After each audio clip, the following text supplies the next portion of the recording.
ఉత్పాదకతను పెంచేందుకు శాస్త్రీయ పద్ధతులను రైతులు నేరుగా అందించేందుకు రైతు ముంగిట్లో శాస్త్రవేత్తల కార్యక్రమం ఏప్రిల్ 27 నుంచి మే 23 వరకు నిర్వహిస్తున్నారు. బేల మండలంలో సిరిసన్న గ్రామంలోని రైతు వేదికలో జిల్లా వ్యవసాయ పరిశోధనా స్థాన శాస్త్రవేత్తలు డాక్టర్ రాజశేఖర్, రాజేందర్ రెడ్డి హాజరై సమగ్ర సస్యరక్షణ, తక్కువ ఖర్చుతో అధిక దిగుబడి, మార్కెట్ డిమాండ్కు అనుగుణంగా పంటల సాగు గురించి రైతులకు అవగాహన కల్పించారు. రైతులు అధిక యూరియా వాడకం తగ్గించాలని కోరారు.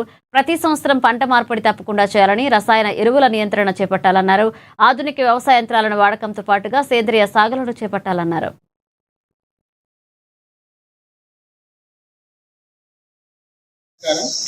సో ఈరోజు ప్రొఫెసర్ జయశంకర్ తెలంగాణ వ్యవసాయ విశ్వవిద్యాలయంలో ఆధీనంలోని వ్యవసాయ పరిశోధన స్థానం ఆదిలాబాద్ మరియు జిల్లా వ్యవసాయ శాఖ సంయుక్తంగా మరి ఈరోజు బేల మండలంలోని సిరిసన్న గ్రామంలో రైతు ముంగిట్లో శాస్త్రవేత్తల కార్యక్రమాన్ని నిర్వహించడం జరిగింది. మరి ఈ కార్యక్రమం యొక్క ముఖ్య ఉద్దేశం చూసినట్లయితే ముఖ్యంగా మరి ఈ యూరియా మోతాదును తగ్గించడము, అదేవిధంగా రసాయన రహిత వ్యవసాయంలో మరి అధిక మోతాదులో రసాయన మందులు పిచికారీ చేయకుండా చేయడము, మరి నీటి సంరక్షణ పద్ధతులను కాపాడుకోవడం, అవసరం మేరకే నీటిని వినియోగించుకోవడము, డ్రిప్ కానీ స్ప్రింక్లర్ల పద్ధతుల ద్వారా కానీ, అదేవిధంగా మరి మార్కెట్కి అనుగుణంగా ఈ పంటలను పండించడము.